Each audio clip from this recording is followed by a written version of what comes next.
So this is me. I am Anais. I am an associate solutions architect at Fishtown. I've been here for 3 months, which is crazy because it feels like I've been here for so much longer. But I learned about DBT in my old job at Outdoor Voices around like late 2018.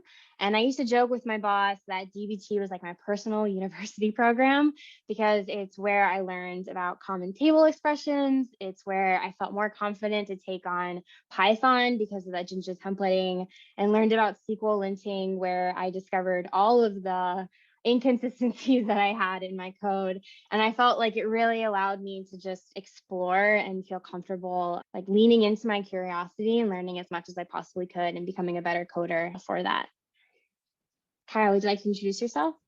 Sure. Thanks, Anais. So I'm Kyle. I work at Fishtown Analytics as well, senior training manager. In a previous life, I was a high school calculus teacher, and that's where I first started working in data, just doing a bunch of work in Google Sheets, realizing that is effective, but uses a lot of time. Then I dove into Python and Pandas, importing CSVs, and then using the Google Sheets API to visualize things. But then a good friend of mine, Nick, who works here at Fishtown, introduced me to DBT, taught myself SQL, and then started using DBT to power some reporting at our school, and was just so excited about the tool. It allowed me to like sleep at night and refresh reports overnight, as opposed to every Wednesday morning logging on my computer, opening a Jupyter notebook, running all the cells, literally printing out a report and posting it on the bulletin board. Way better process with DBT.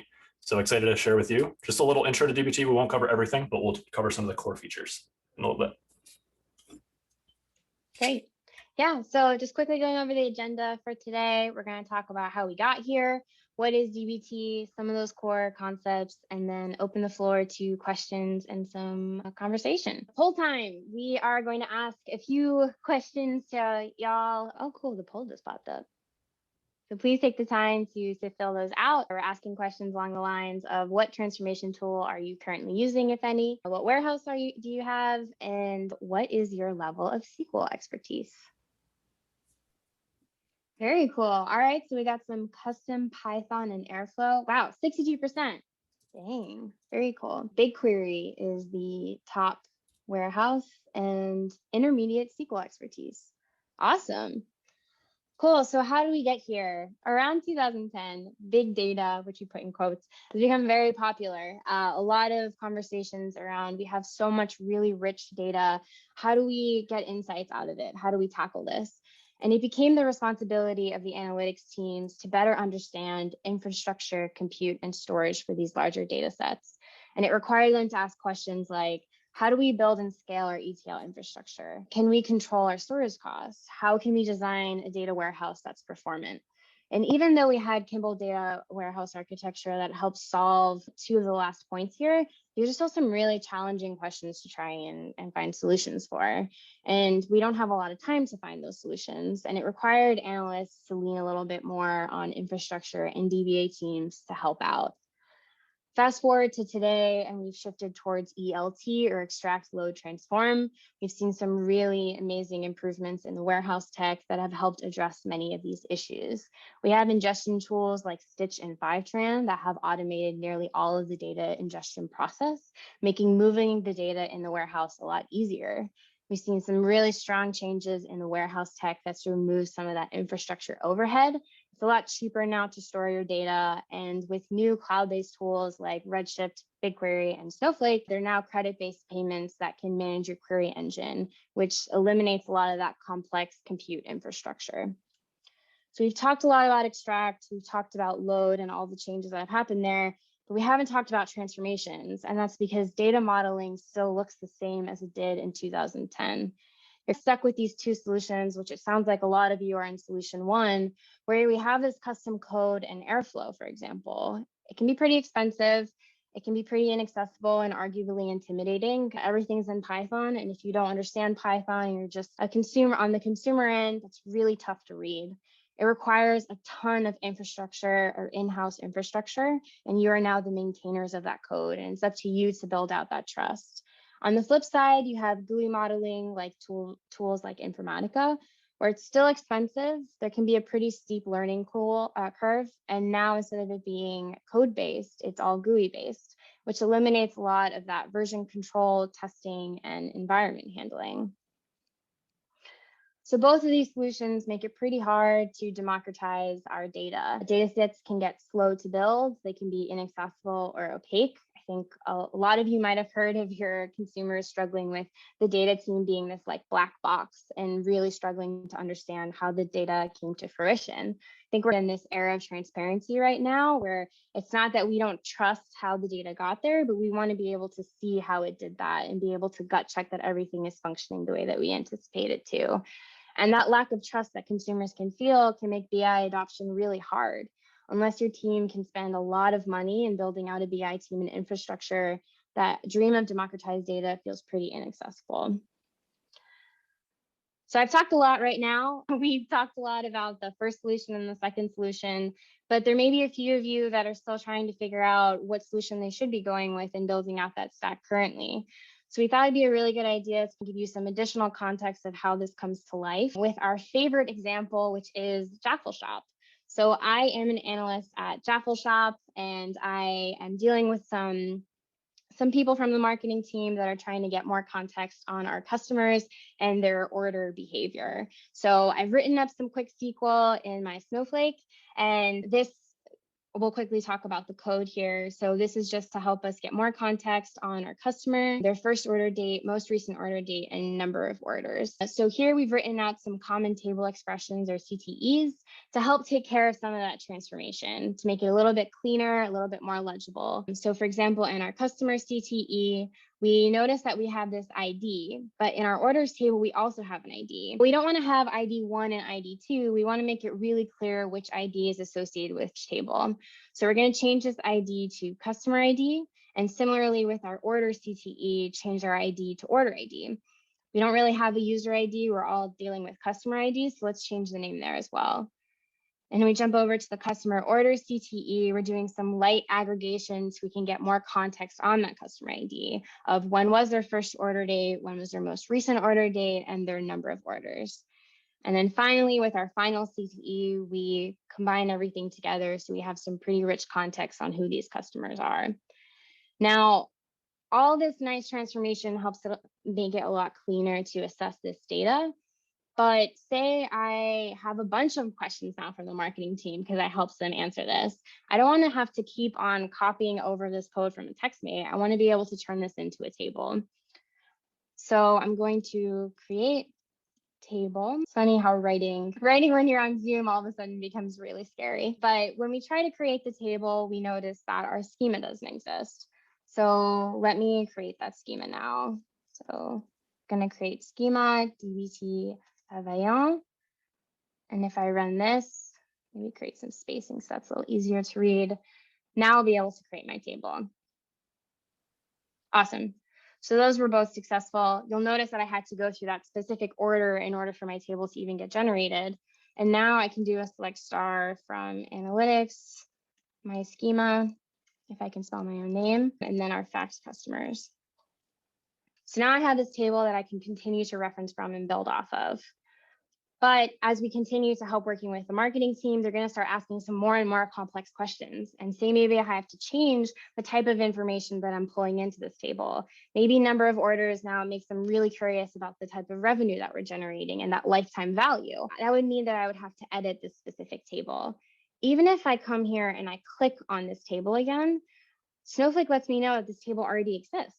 So in order for me to change anything within here, I have to change this to, instead of just create the table, create or replace. I like the name fact orders. I don't want to have to create a fact orders too. So now that I just added in that additional logic, I can now edit this table as needed so that my final table that I want to use can help answer those business questions. So you can start to see here, it's getting a little more complex. There's a lot of little steps that I have to take just so that I can even get to select star. And I'm working in my own schema at the moment. What if I want to pass it off to another teammate? They're also getting a bunch of marketing questions and we want to create some kind of consistency here. That will require me to copy all this over. They're going to need to, this is my schema, so they're going to need to create their own schema just so they can access this table. And that means that now we're really working in silos. They might be building off of this and doing their own thing. I might be doing the exact same, and we're not building off of one another. We're building completely in our own environments. And that's something that we're trying to prevent here. We want everyone to be as cohesive as possible. So these are some of the issues that DBT is trying to address. The whole goal that we're really trying to solve for here is to make transformations feel more accessible. And we're doing that through these two core principles. For one, anyone who knows SQL can author their own data pipelines.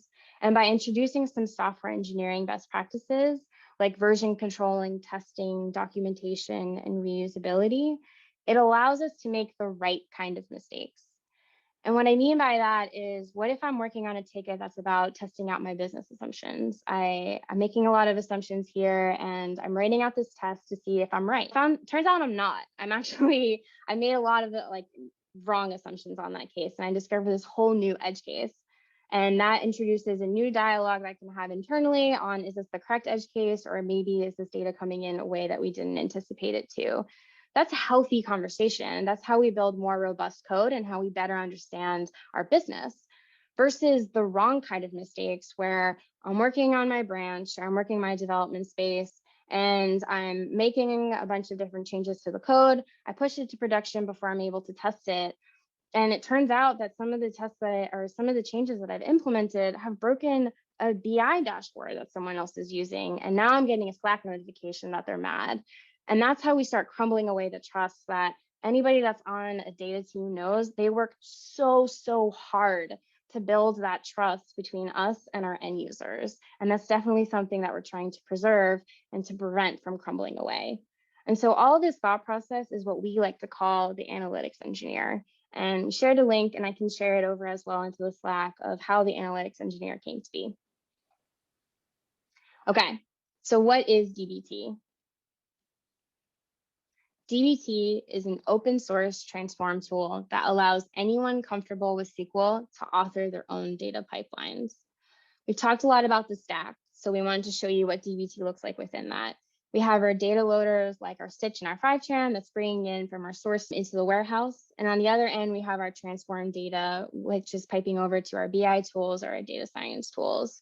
In the middle, we have our data warehouse where DBT sits right on top. It's that transformation layer that sits on top of your warehouse. And there's a lot of benefits to this pushdown model. For one, the warehouse does all the compute. DBT does not store or compute any of your data in memory. And that allows for stronger security since your data isn't moving around the network, which in turn makes it 10 times faster because that data isn't moving around, which is great. It also makes it a lot easier to maintain because you only have one set of servers rather than multiple.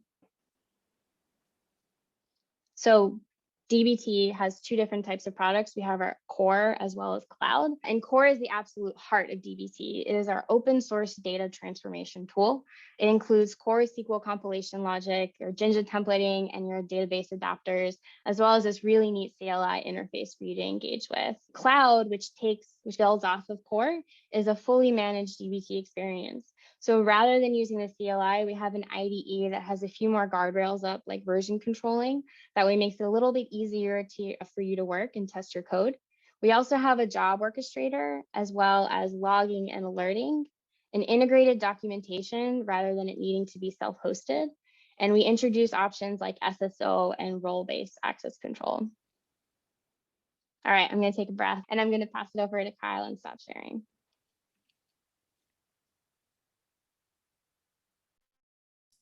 Thanks, Anais. So I'm going to go through just some of the core concepts behind DBT, particularly around the development experience. But in the Q&A section, I'm happy to go around other parts of the UI and talk about deployment and take the direction wherever everyone wants to.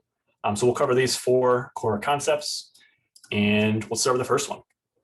You saw Anais had to think about schemas and like the right DDL and DML code to create those schemas and then create a replace table and view and all that. With DBT, all that's abstracted away.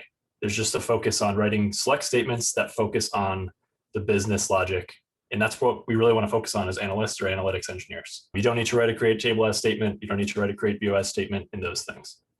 Also, idempotence, really intimidating word, but essentially just means that your builds are repeatable. If I have an underlying data set that exists and I run dbt run and build all my models, and 5 minutes later, if that data set hasn't changed and I run dbt run again, I'm going to get the exact same results. So I don't have to change anything really in dbt because I ran it before. I don't have to drop anything. I don't have to recreate my schema, things like that. You do have the power to still create things as views tables by configuring those as opposed to writing the very rote DDL. And then because it's all just SQL select statements, the transform code is very accessible. Anais mentioned earlier that she learned about CTEs through writing DBT code. If you understand SQL, you can transform and create your own data pipeline with DBT. So here's really how it works, and then I'll demo this in a moment. Over on the left side, DBT model, and there's two aspects to this. There's just my logic here. Oops, sorry. Just my logic here on the left. It looks like I'm trying to get orders that are not deleted. And then at the very top, we have what we call a config block. You see that in red. And that is configuring this model to be built as a table. DBT under the hood is going to handle creating that, writing that create table analytics.orders as et cetera, statement that you see on the right. And so you can just focus on, hey, I want this as a view, I want this as a table, and then DBT will handle creating that. And it will, if it doesn't exist, it'll create it. If it does exist, it'll drop it and replace it. And if you're switching between tables and views, it will handle all that, which is really beautiful. If you're familiar with databases about tables and views, those are two materializations that come out of the box. Another two that come out of the box are ephemeral models, which essentially allow you to break up your logic across multiple models. But anytime you configure a model as ephemeral, it'll be imported downstream as a CTE. And so on the DBT, from a DBT viewpoint, your logic is broken up into multiple files. But on the warehouse side, when you're looking in Snowflake or Redshift or BigQuery or Databricks, you only see the materialized tables, views, or incremental models. The ephemeral models won't be persisted. And then finally, a little bit of context for the table materialization. When you have a table materialization in DBT, every time you rebuild that model, it will drop the existing one and recreate a new one. You can imagine if you have really big data, like event data or click data on a website, that's a lot of data. And that's going to cost a lot of compute to rebuild that every single time. That's where incremental models come in. They allow you to, in the simplest terms, like append new data to that existing table. If you've dealt with incremental data or incremental loads before, it gets really complex. That's a little bit outside the scope of our session here, but happy to explore that a little bit more in the Q&A or point you in the right direction for some other resources. And then what's great about DBT is you can actually build your own materializations. Again, a little bit outside the scope, but one thing that's beautiful about DBT is it's really extensible. You can do, if you can do it in SQL, you can probably do it with DBT. So let's start building some models. I'm going to start here in Snowflake. I'm just going to make sure I've dropped my development schema. I already did. And then I have the same logic here that Anais took us through earlier. Thanks for that quick walkthrough, so I don't have to go through here. And I'm just going to grab the inside here where I have the select statement. So I'm going to grab this. It's a bunch of CTEs, and I select from that final CTE at the end. So I'm going to copy this. I've already set up my DBT Cloud instance, and I've connected this to two things. Connected it to Snowflake, and then I've also connected it to GitHub. And that's where I can view all my files that I create in my project, and I can use all the features of GitHub through DBT Cloud. So here in my models directory, I'm going to create a new file. Call this dim customers.sql, just a SQL file. And in there, I'm going to paste that code that we had from Anais. I'm going to save that. And then I'm going to run dbt run. It's probably the most popular command in DBT. And what that's going to do is build all the models in my project. We only have one model now. I'm going to break this up into more models in a moment. But when we run dbt run, it's going to build that model. I'll peek into what's happening under the hood in a moment, and then also see you how it persists over in Snowflake. So we've queued up that one model. We can peek into here, looking at dim customers.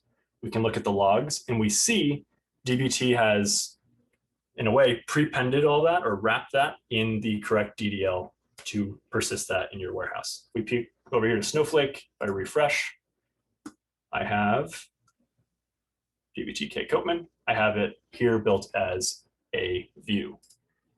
Now, I mentioned this config block concept a moment ago. I don't have one here. That's because DBT by default will create all your models as views unless you clarify otherwise. So I'm going to add a quick config block here and just clarify that this should be a table. I save that. I run dbt run again. DBT is going to, instead of wrapping it in the create as a view, it's going to wrap it in the create as a table statement. So peek in here, check out my details. And this is being we're running creator replace transient table as a Snowflake specific feature. But if I pop over here, it was previously a view. If I refresh, it is now a table. So as simple as changing that config block at the top, I can now materialize that as a table. Don't need to worry about the DDL and the DML. Also note, if I were to try to, currently it's a view table. If I were to try to do create or replace view, Snowflake's gonna, oh, let me just activate my schema here. If I try to create or replace view, it's gonna say it's a table, and that command doesn't help me very much. But dbt has been built with Snowflake in mind, Redshift, Databricks, and BigQuery to adjust to their SQL specific syntax. And just make it really easy, just config as a table, and then dbt handles the rest of it.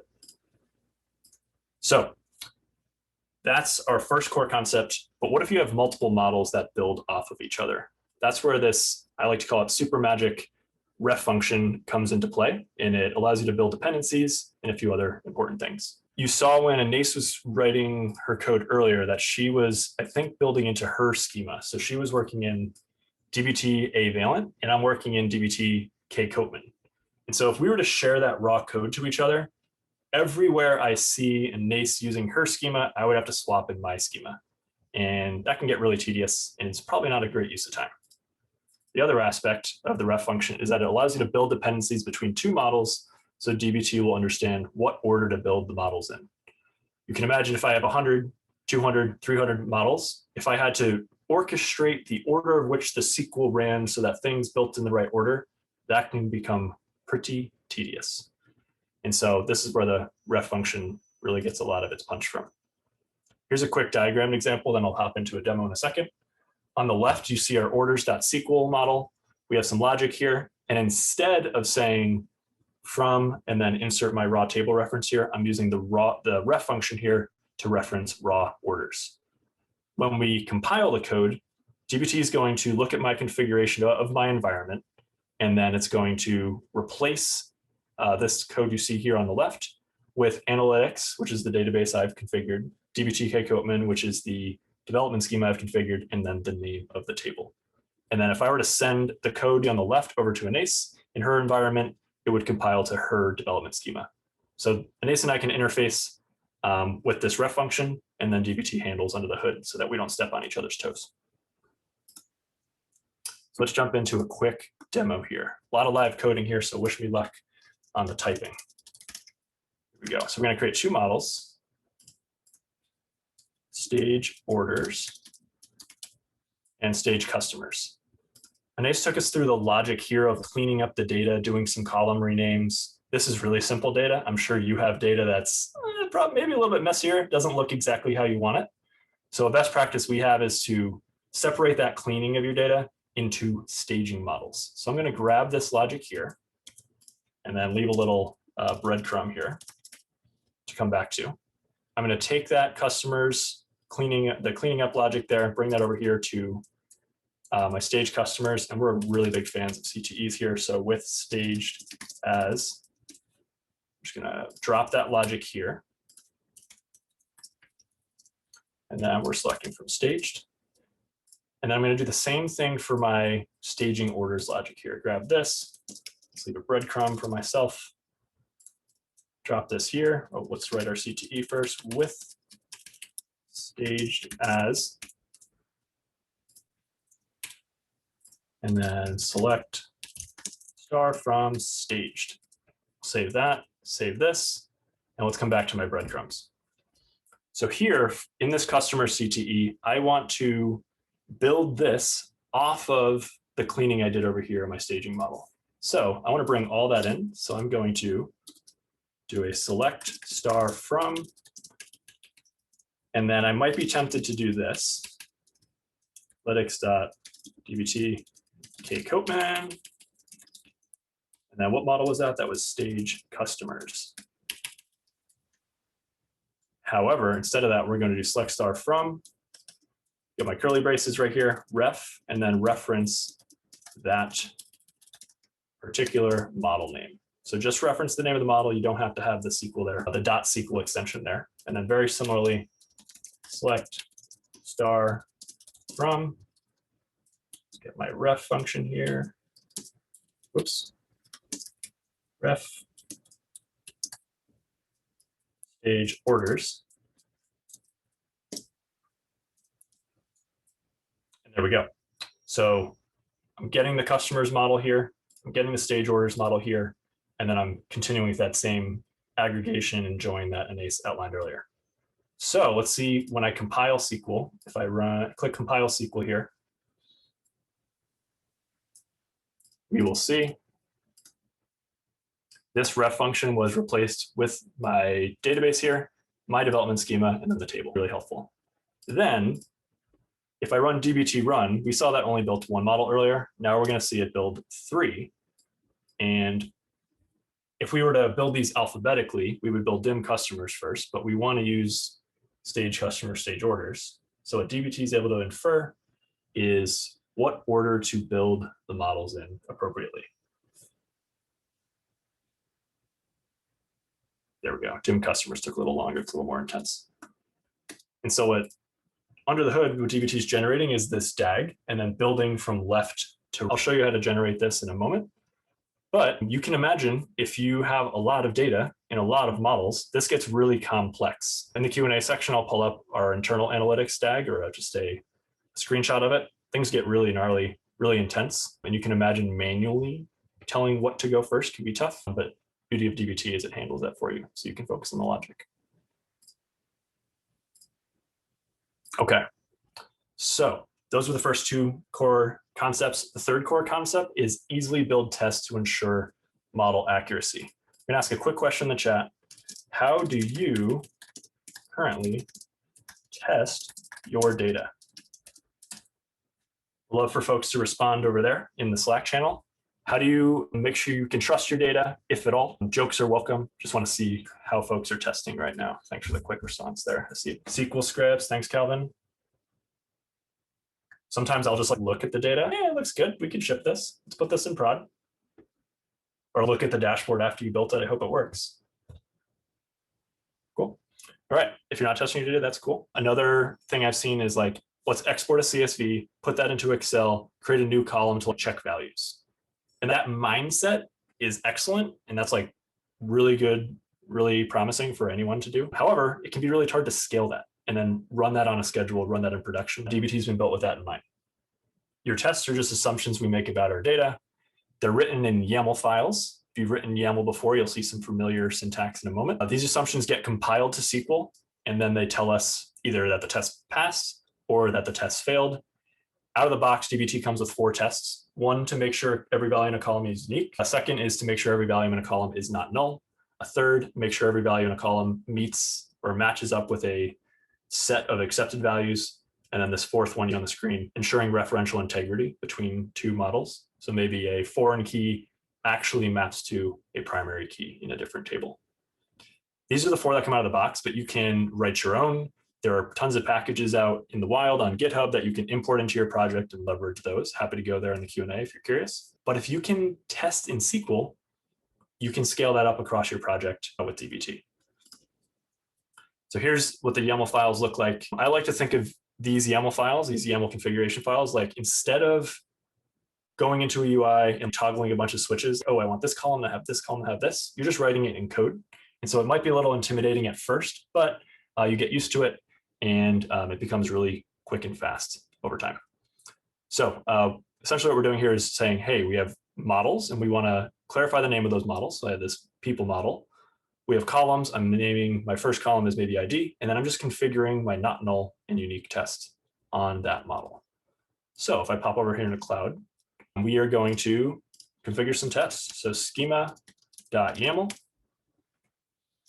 It can be the name of that YAML file can be anything in your models directory. We like to use schema.yaml, and we have some articles we can point you to for how to organize your project as it gets really large, but let's just write some quick tests.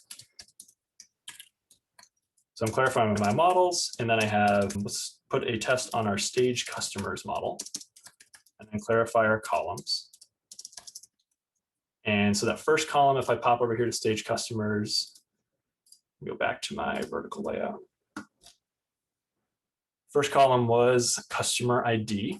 Okay, I'm going to assume that's a unique primary key rather. So what's customer ID? And then we're just going to configure some tests on that. 2 simple tests, unique and not null. So we're going to test to make sure that column is in fact unique and every value is unique from each other, and then also not null. And so dbt run will build all your models, and after you've built them, you can test them with dbt test. So what dbt is going to do there is go through your models directory, essentially combine all your YAML files, figure out what tests you need to run for each test, compile that to SQL, and then run that SQL against your warehouse. So for this not null test, it passed. In the details, I can see the exact SQL that was run to produce that test or run that test and validate what I assume there. And so you can imagine we can scale this out to other columns and make sure things meet our assertions. So another one, I won't actually do it right now just for time, but for example, this status column,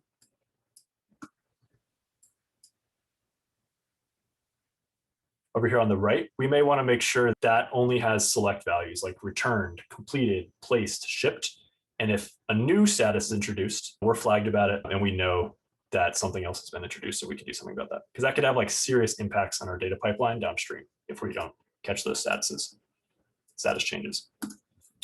All right, our fourth and final core concept is documentation is accessible and easily updated. We all have to document our knowledge at our organizations in different ways. That may be done in Notion, it may be done in Google Docs, it may be just ad hoc happening in emails. And what can typically be challenging about documenting your data pipeline is that the tool where you document it is separate from where you're actually writing the transformations. So let's talk about the documentation and I'll show you how to write it in a moment. When you generate documentation dbt, it's going to grab descriptions from your YAML files. It's going to grab your model dependencies, model SQL, your tests, and then also a few things from your warehouse, your column names and types. And then also if you persisted a model as a table, it'll grab some table stats as well. So let's see that in action. Over here in my schema.yaml file, I have my stage customers model, which I one file over wrote the logic for that. So while I'm thinking about how to build that model, I can also document it right here. So my description might be 1 row per customer in my Jaffle shop app. I can document at the model level and we can document description. Document at the column level. So this is my primary key for customers. Save that. And then we ran through dbt run, build your models, dbt test your models, and then to generate your documentation, you run dbt docs generate. And under the hood, that's essentially putting together a bunch of HTML, HTML, and then JSON objects that then you can view in this, I like to call it beautiful documentation site, where the very first thing is you can see the lineage of all your models. And then you can pop in here to your project. And my project in this case was dbt 101. We documented the stage customers model, and we get some details from our warehouse about this. We get the description of the model here. You saw me write that a moment ago. For the columns, whatever I documented myself, I get a description, but it's also grabbing the type from Snowflake and putting that here. You can see what is referenced by this model, dim customers, as well as our tests. You can see the dbt code I wrote or the compiled code. Looks a little bit different for tables because tables are persisted as in memory with the actual rows. So my dim customers model is 100 rows, it's 4 kilobytes. Didn't document it yet, so we don't see that here. But if a dbt user comes in, they can see the logic from a dbt standpoint. But if you have someone who only knows SQL, they can click compiled and see the logic in strictly a SQL fashion here. So that's a quick overview of dbt. Just a little bit of the development experience. Happy to take things in a different direction in the Q&A. But ultimately, it allows you to have analytics that's higher quality because you're just focusing on the logic, and the orchestration and the dependencies is abstracted away and managed. Faster and cheaper because in most cases, folks are using a Git workflow. So I could commit my work that I just did, push it here to GitHub, and then with Anais, I can open up a pull request. We can review that code in line, leverage all the Git best practices there before we merge that into production. And that way, when we're making changes to something that a dashboard relies on, it doesn't blow up the whole system and then you get a bunch of Slack messages. Instead, you can have trust in your data. And so stakeholders can take a peek at the docs and figure out where that data comes from instead of having to ask you where the data comes from. So really great for collaboration and also just supporting the rest of your org. So with that, I believe we're going to the Q&A. So I'll stop sharing my screen. Carly, do we have some questions queued up for us? So I see when using table as materialization, it saves the data as transient table. In case we want to create it with a permanent or temporary table, how do you do that? So if you were to do that, you'd want to write a custom materialization, which is a pretty advanced, but it's essentially, I think what you would do is if you were to come to GitHub and find dbt, and now we're getting like super technical with seeing what's underneath the hood. If we go to core dbt and we come over here to, I think it's under include global project macros. I can link you this as well. But here is where all the Jinja code is written for creating things in all the materialization code is written. So you could, in theory, copy, paste this, and then like look for where it says transient. Actually, I think that's in the Snowflake adapter. But there is a way to do it, a little bit more intense than I can cover right now, but I'm happy to follow up in Slack with some resources on that. Good question. I'll take the next question. I do not have experience with those data pipelines, so I don't want to speak to those. Like, I guess my question for you is, do the pipelines do the E and the L or just the T? They do all three. So it'll start with a file coming in somewhere, doing some kind of transformation on it, and then getting it into your database. Gotcha. So dbt would just be in addition to that. dbt purely operates in the T space. Got it. Thank you.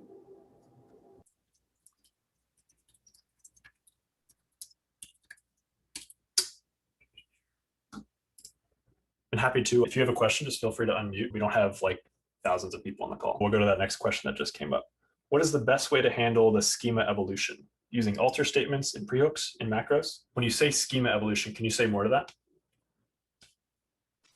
Yeah, hi Kyle, this is Karthik.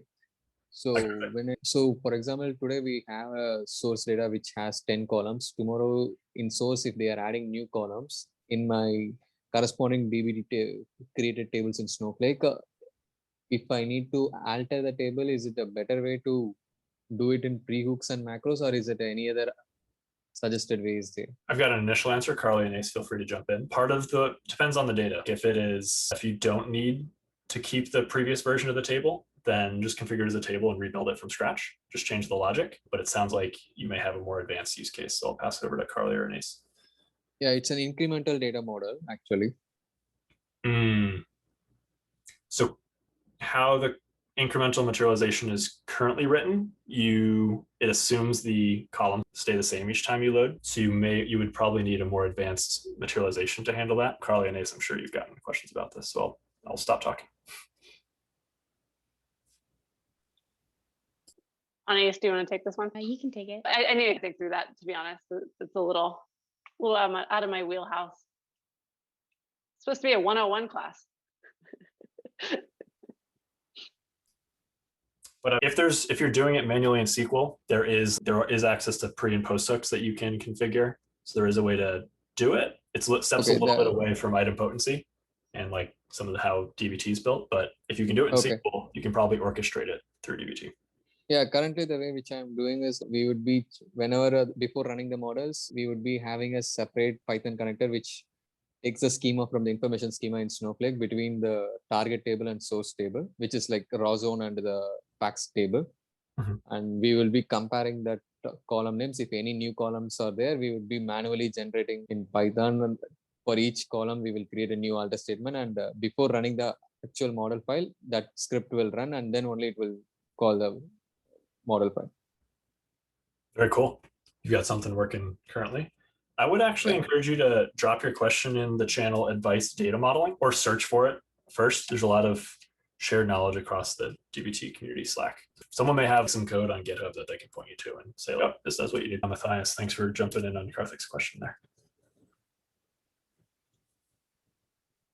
happy to jump back into the app if you want to see that and go over something or explore something else you're interested in. Again, feel free to type your questions into the channel or just unmute and ask a question. Here we go with Miles. When making a change to a model, is there any functionality that would warn that it would break downstream or dependent queries? So you would run dbt run, that model would build, and then this is what's the beauty of building in development is like you as the developer in your development schema can catch that something would break before you push it to prod. Currently, there's not any like linting being done that says, oh, you added a column in stage customers and that's going to break dim customers or anything like that. Hope that answers your question there, Miles. It's something that we're talking about. I know it's, hey, how do we do this? Because as you can imagine, that's hard. But I think it's on the product team's mind. One thing to call out on that is say you delete a model that has dependencies on it, whenever the compiler will notify you that you've deleted a dependency on that front. So there's a little bit of debugging that can help you just to make sure that those dependencies, like you haven't accidentally deleted a model that has some dependencies. Great point. Hey, Anais, I don't know if you saw Gary's question. I feel like you can do this and I just can't remember how, or did I imagine that? Outside of just doing a compile. Yeah, just to vocalize it for everybody, in case you're not in Slack. Sorry.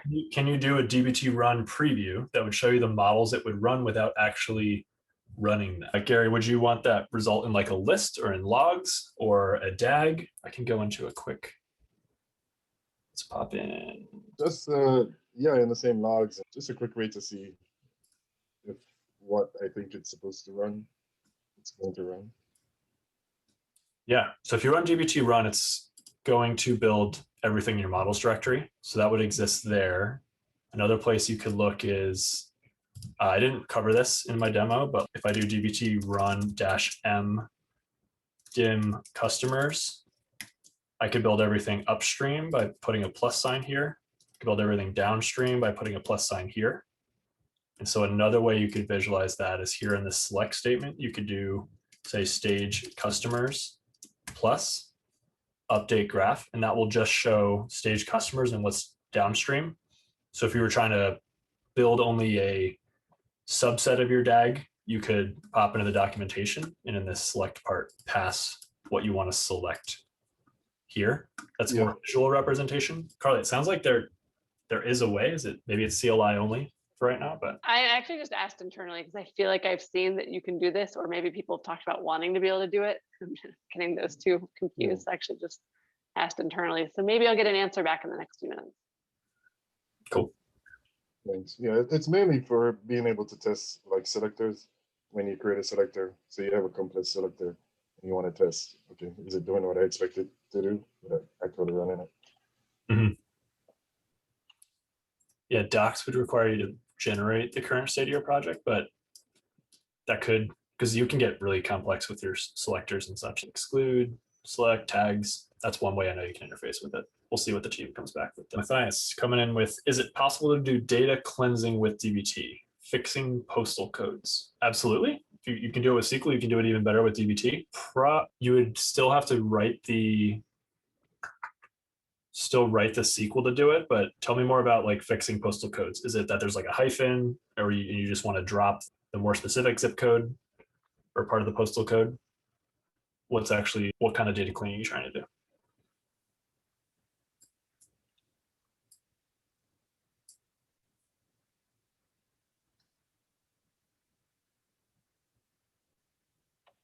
They wrote an update just that they're cleansing with there's a gap. So I think just probably replace. So that'd be super easy. That's actually what you would use dbt for. At the source transformation level, you would just write the SQL to do that, and it would just run every time. So that would be something like postal code, and then replace a space with not a space. I don't exactly know what they want to do. Right now, I would look through some docs, but yeah, you could do that. I like to think of staging. I'm echoing something I've heard from someone else, is the data gets dropped in your warehouse and it's just in whatever state it is. Staging is where you get to shape the data to be what you wish it looked like in its raw state. And then downstream from that, like I did in DIM customers, you can do all your analysis, aggregations, joins, things like that.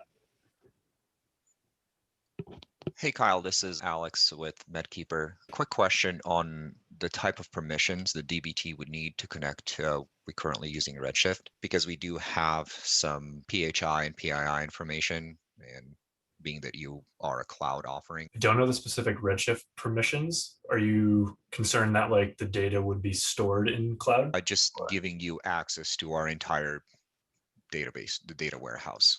In terms of grants, are you just reading the metadata, or do you just need a permission to set up DDLs and so on? Yeah, Carly, I think you're unmuted if you want to take that one. Sorry, I was looking in the chat. I didn't hear the specific question. Was about how do we access your actual database? So there's a concern with the third-party tools accessing our database. We're in the healthcare vertical. Gotcha. So just trying to understand the permission set that DBT would need to just work properly with Redshift. Sure. Okay. So a few things here. What we're doing is we don't store any of your data. We are simply acting as an orchestration layer for submitting SQL to Redshift. So you would just need the permissions that you would need to be able to create a table, drop a table in Redshift. And so it's actually quite simple on that front. From a healthcare perspective, we do actually have a few healthcare enterprise customers, and most of them tend to go with our single tenant option so that they're in a private VPC just for regulations purposes. Okay, just I don't know if this is the right audience, but do you offer business associate agreements for HIPAA customers or something like that? Yeah, we do with our enterprise.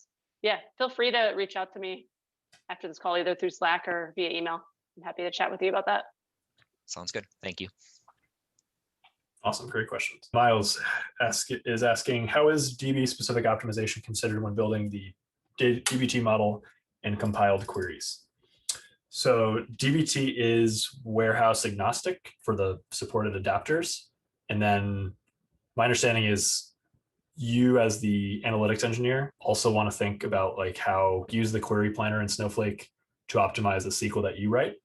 Because DBT is going to take the models you write with the Jinja in there. So for example, DIM customers. And then this is going to compile straight to SQL. And then that SQL is actually sent to Snowflake, Redshift, BigQuery, Databricks, and all the processing happens there. So that's where the actual running and compute used to accomplish things is not handled in DBT. It's more so handled on your warehouse. Does that answer your question, Miles? Feel free to mark it with a check if it's good. Cool. Or a thumbs up. That works too. Gloria is writing in, would you mind linking to the docs you mentioned on building out tests? Trying to think about, this is Jordan, trying to think about where DBT fits into our current stack. My team writes a lot of Spark jobs that create tables for our users to query. Seems like DBT would be great to offer to our users, but maybe not a replacement for our Spark jobs. I'm not an expert in Spark, but if I were to say create a new project, I know that recently, like in the past 3 months or so, here is like the adapters that DBT Cloud supports. You could connect directly to your Spark cluster. I think it's called Spark cluster or Databricks. I don't know, Carly and Anais, I don't know if you've seen work done too many cases where Spark is used quite yet with cloud. You gotten to use it yet, Anais? I have not, but I know that we've been adding a bit of documentation on those as well. I think it all boils down to no matter which database you're using, if you're writing SQL, then DBT can replace that for you, and you can write it in DBT, and DBT will send that to Spark. I'm not sure if your jobs are doing other activities.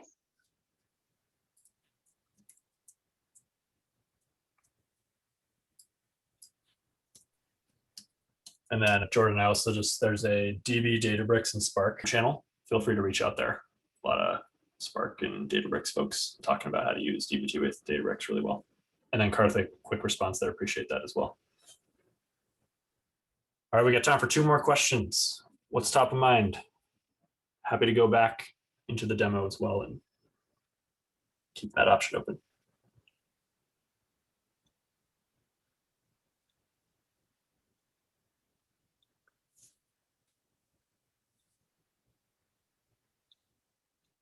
All right. Feel free to just throw a few more questions in Slack. We'll try to answer them in line. And just want to close. If you want to learn more, you can start a DBT Cloud trial. Just go to cloud.getdbt.com. There is the Getting Started tutorial. And I'll link all these at the end, but just to visualize them, there is over here in docs.getdbt.com. There's the Getting Started tutorial here. And this is, if you just want to jump in as fast as possible, you feel like you understand how DBT works, jump in here. It's going to be a lot of the same code you saw Anais and I using. This particular tutorial works on BigQuery, but you could adapt it from there. And then if we pop back here, there's also DBT fundamentals. If you go to courses.getdbt.com, you will have the pleasure of listening to me and a few others to learn more about DBT, learn more about the concepts.